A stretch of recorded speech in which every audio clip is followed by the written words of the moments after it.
Tuhan yang bingung, kenapa kamu gak kawin-kawin?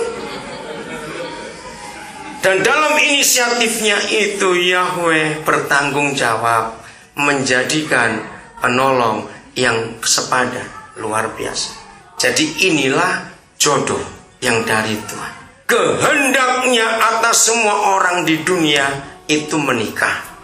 Tapi kalau ada orang tidak menikah, Yahweh pun menghargai. Tolong buka Matius 19 ayat 12. Ada 3 alasan mengapa orang tidak menikah, tapi itu bukan kehendak Yahweh. Kehendaknya adalah semua orang itu menikah. 1, Matius 19 ayat 12. Ada orang yang tidak dapat kawin karena ia memang lahir demikian dari rahim ibunya. Ini orang cacat, nggak bisa kawin dia. Kedua, ada orang yang dijadikan demikian oleh orang lain. Nomor 2, ada 3. 1, kaum kebiri. Masih ingat kata kaum kebiri? You know, ya.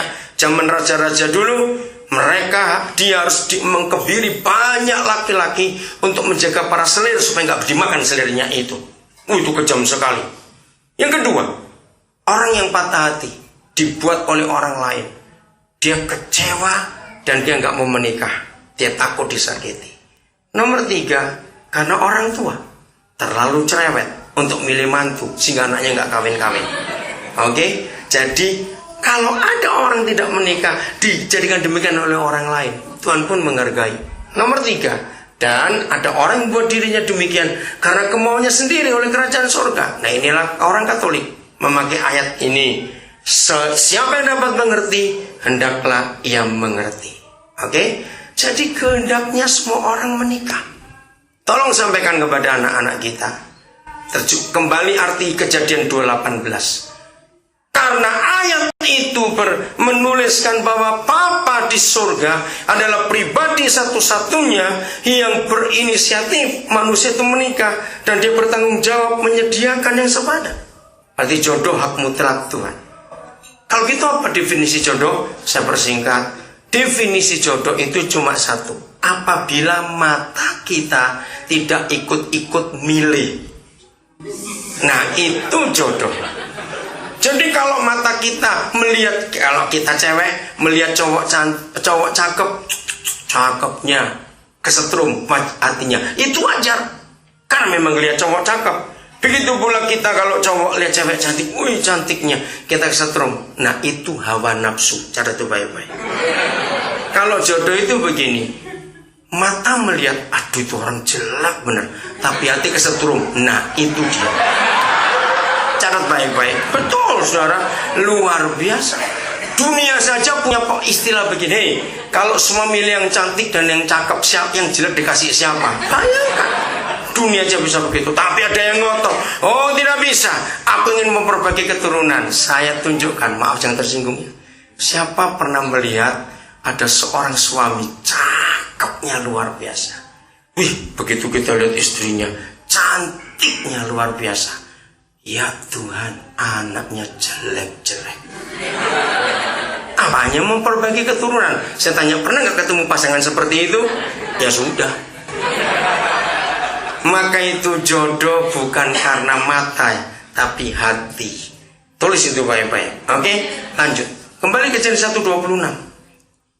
Karena pernikahan itu adalah hak mutlak Tuhan, maka untuk itu dia menciptakan lembaga pernikahan di dunia. Baiklah kita, ini yang membingungkan kita. Saya belajar teologi, saya punya sekarang ini ada 6 buku tafsiran Alkitab dari 6 pengarang. Saya selidiki nggak ketemu rahasia kita ini. 27 kita lihat. Nah, dari ayat 27 kita mudah-mudahan, sebagai bahasa manusia mudah-mudahan ketemu jawabannya. Maka Tuhan menciptakan manusia itu menurut gambarnya. Pelan-pelan. Menurut gambar Tuhan, diciptakannya dia tunggal. Jelas itu. Tiba-tiba firman-Nya dari dia yang tunggal itu berubah. Seharusnya bukan titik koma. Sama dengan, itu tanda baca yang tepat. Saya ulangi, menurut gambar Tuhan diciptakannya manusia. Kata dia itu tunggal atau jamak? Tunggal. sama dengan, nah ini ya, laki-laki dan, ayo baca, laki-laki dan perempuan. Diapakannya mereka? Diciptakannya mereka menurut gambarnya. Nah, dari dia yang satu ini jadi dua, laki-laki dan perempuan. Ini rahasia kata kita di ayat 26. Ternyata dia yang tunggal itu ternyata berapa pribadi sebetulnya? Dua. Siapa dan siapa? Laki-laki dan perempuan. Oke, saya lanjut. Hukum perjanjian baru yang ditulis oleh Paulus. Begitu kita menikah, laki dan perempuan, dua menjadi satu. Kalau saya balik, satu adalah dua, tapi dua itu adalah satu. Ternyata satu itu adalah dua. Ternyata dua itu adalah satu. Jangan bingung. Tapi saya mau yakinkan ini. Diciptakan, kok hilang? 27 mana? 27. Diciptakannya menurut gambarnya, yaitu dia satu, tapi dia itu berapa? Dua. Siapa yang dua tadi? Laki-laki dan perempuan. Saya percaya nangkap saudara. Oke. Berarti kalau kita menikah laki dan perempuan, itu memang dua pribadi, tapi menjadi satu. Nah, untuk mempermudah gambaran ini, Yahweh mengatakan lewat Paulus, laki itu menjadi suami adalah apa? Kepala. Perempuan itu jadi istri adalah tubuh. Iya betul, dia ngomong leher, betul. Begitu banyak suami pusing, lehernya goyang terus, ngelihat apa saja pengen dibeli, capek kepala ini. Jangan tersinggung. Serius, saudara, itu kebenaran. Tidak ada Tuhan di seluruh dunia, karena di dunia ada jutaan Tuhan, saudara. Dan Tuhan itu nggak sama. Dari mana kita tahu Tuhan tidak sama? Dari kitab suci masing-masing agama. Dari kitab suci masing-masing agama kita tahu Tuhan tidak sama. Maka itu di antara jutaan Tuhan di dunia hanya ada satu Tuhan, yang namanya Yesus Kristus, yang firman-Nya beda dengan Tuhan-Tuhan yang lain. Satu-satunya Tuhan dan satu-satunya buku yang menuliskan hubungan suami istri kepala dengan tubuh hanya Yesus Tuhan kita. Katakan amin. Siapa pernah jengkel dengan tubuhnya karena sakit nggak habis-habis? Pernah tahu ada orang begitu?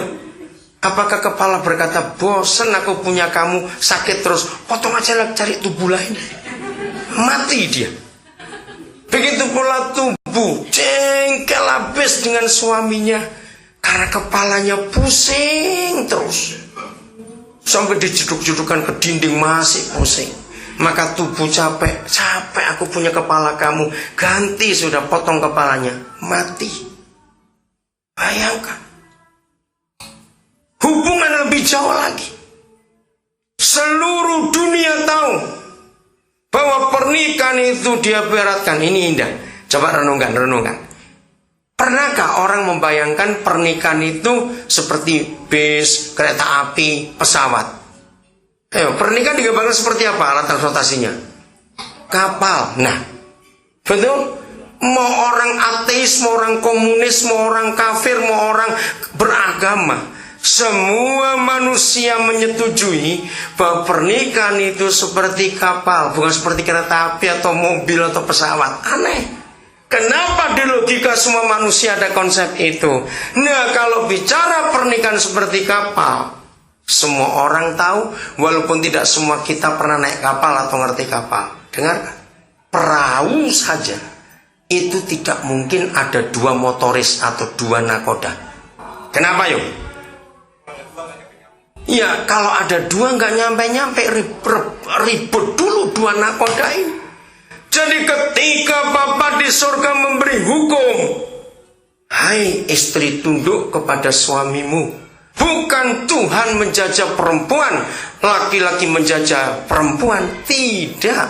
Yang dia maksud istri tunduk kepada suami. Beda bukan? Bukan laki perempuan tunduk pada laki-laki. Kenapa istri harus tunduk kepada suaminya? Ya karena di dalam sebuah perahu atau